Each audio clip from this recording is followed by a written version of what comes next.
I'm about to save another marriage with these homemade tamales. Quick, easy, and simple to make. Hell yeah, let's get started. Alright, first thing we're gonna do is we're gonna cook our pork roast. Got about almost a 10-pound pork roast.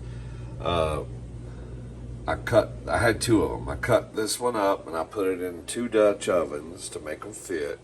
And we're just gonna cook them at 300 degrees in the oven, in these Dutch ovens, for probably about 3 hours, 3 or 4 hours till they get done. No seasoning or anything needed. Just cut up your pork roast into big chunks, put them in some, this is the easy way, put them in a Dutch oven and bake them for about 3 hours. You can bake it whole if you want to, whatever, girl. You just got to get it tender, okay, where you can shred it up.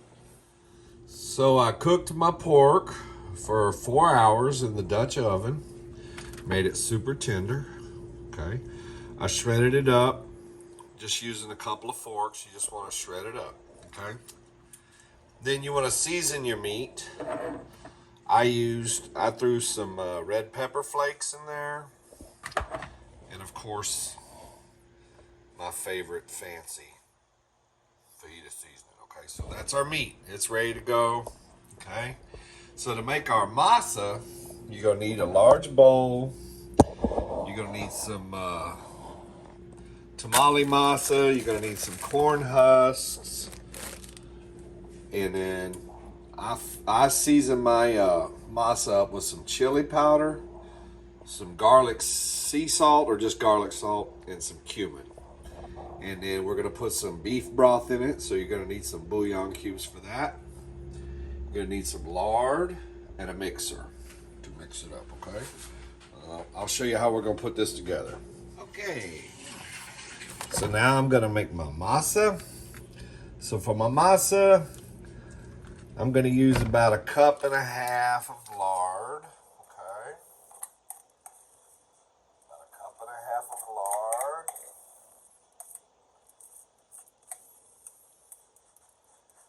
And then we're gonna use 3 cups of our beef broth. Now I've heated that up over the stove, so I'm just gonna pour it in here because it'll help melt some of that lard out of there. I'm gonna pour that hot beef broth right over my lard.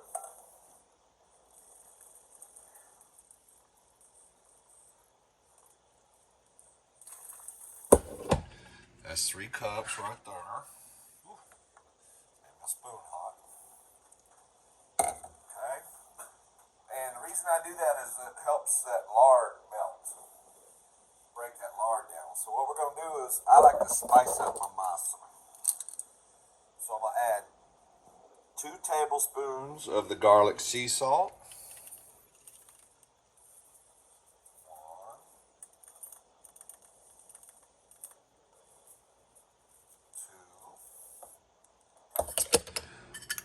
2 tablespoons of the cumin. 1, 2,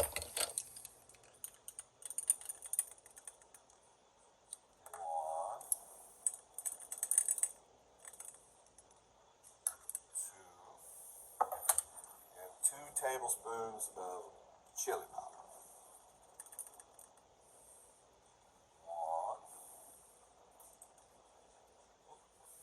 2. Okay. So then I'm just gonna stir that all together. And it's gonna melt that lard down until this just becomes all liquefied together, okay? And gives it a chance to cool down a little bit before we add our masa. All right, now that our lard is kind of melted into our beef broth and seasonings, I'm gonna add the first 2 cups of the masa, and we're gonna beat it on a low speed with our mixer. So that's 2 cups there. Go ahead and refill it. We're gonna need 4 cups.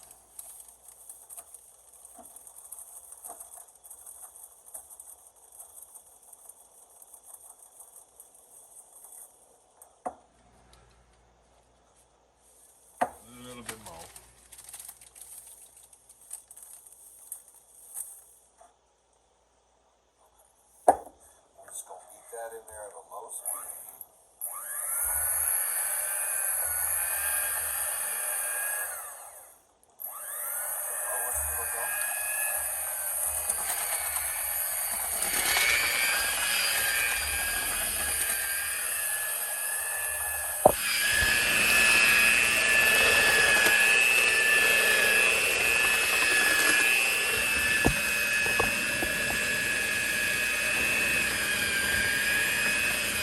Go ahead and add my other 2 cups.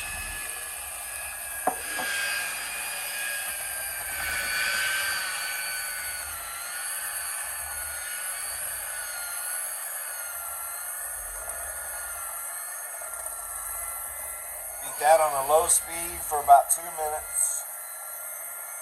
Now that I've been beating it on a low speed for about 2 minutes, I'm gonna go ahead and hit it on a high speed for probably about 5 more minutes. I'm gonna go ahead and add the rest of that beef broth to it. So we're gonna mix it much higher now. So it's very well blended in.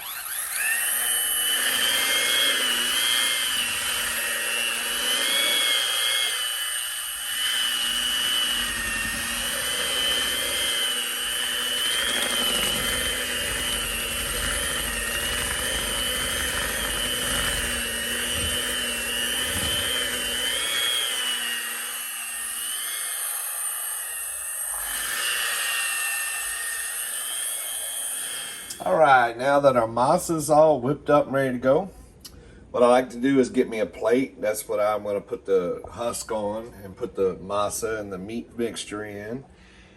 And then we're going to load our pan up. I like to put my pan at an angle in the sink so that I can layer them in there. But anyway, let's get to making these. What I like to do is get everything kind of close together so that I can work nicely in my workstation.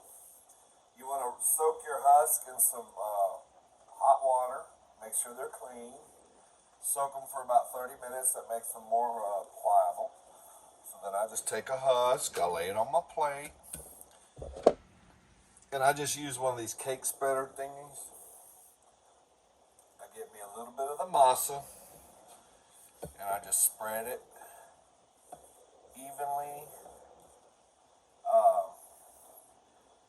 kind of on one side of the tamale, one side of the husk. Kind of leave this side open. Then I take some meat mixture and I just line it down in there. Now you can grind your meat up even more than this, but I like little chunks of meat in mine. So I fill it nicely with some meat, okay? And then I'm gonna show you how I roll these. Hopefully you can see it. It's very easy. Just fold it over like that, okay? Pat it down, pull it towards you with your fingers, okay? Tuck your tail in like that, and then roll it, girl. There you go. You ain't gotta tie them with fancy string and all that bullshit. And then I just layer them in my pan. We're gonna layer them in here. Put the shit. Lay it in there so it don't come unfolded. But anyway, we're gonna layer them in there, and then we're gonna put some water. We're gonna boil the shells. So I'll do another one. Do another one. Let's fix this one first. I screwed up. Yeah, when you tuck your tail and roll it, layer it in the pan on the fold side. There you go. Okay, so let's do one more. Lay our husk there. Get a nice little dabble of our masa.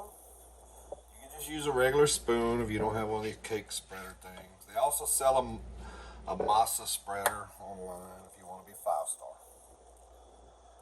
We'll lay our meat in there. You can put whatever meat you want in here. If you don't want to do pork, do chicken. You can do, I tell you what, some of the best tamales I ever made was ground beef and cheddar cheese. Fill it with that, whatever you want. Put it in there, fold it over, pull it towards you, tuck your tail, and roll. Okay. I'll do one more for you because I understand that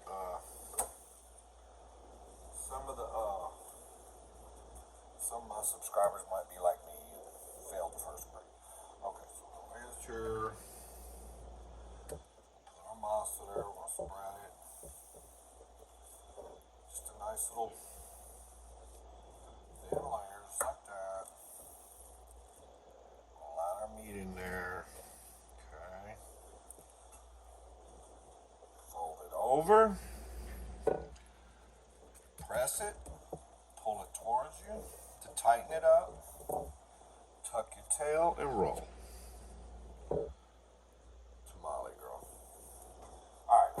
continue doing this. We'll come back when we're ready to steam them. Okay, I'm getting kind of low on husk.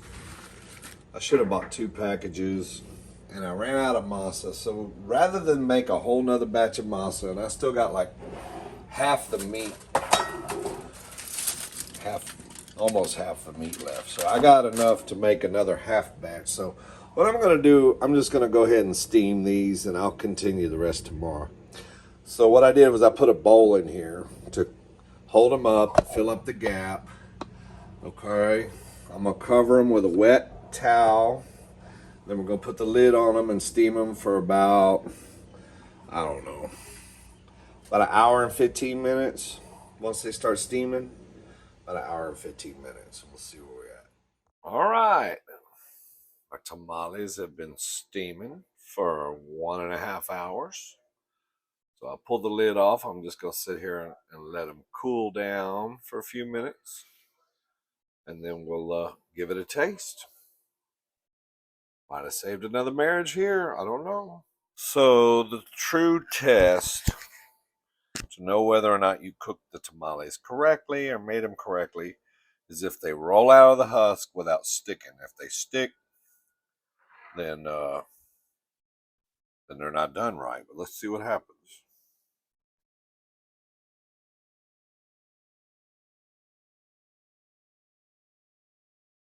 Oh, girl.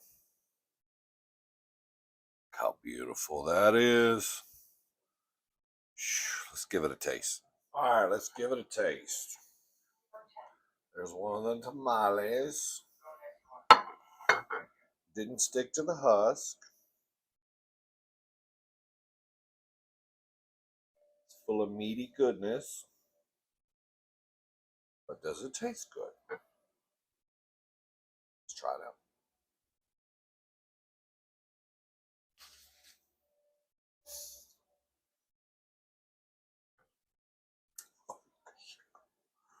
Girl,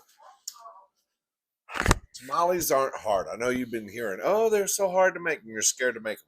They're not hard to make. They're just a little time consuming.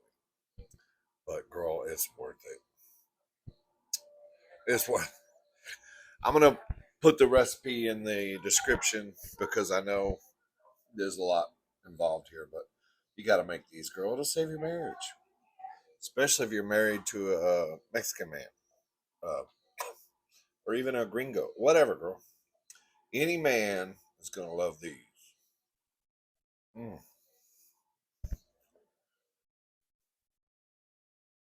You don't need nothing on them either. With the seasoning I put in there, girl. Happy holidays. Gotta make this one, girl. I'll see you on the next recipe. Y'all like and subscribe.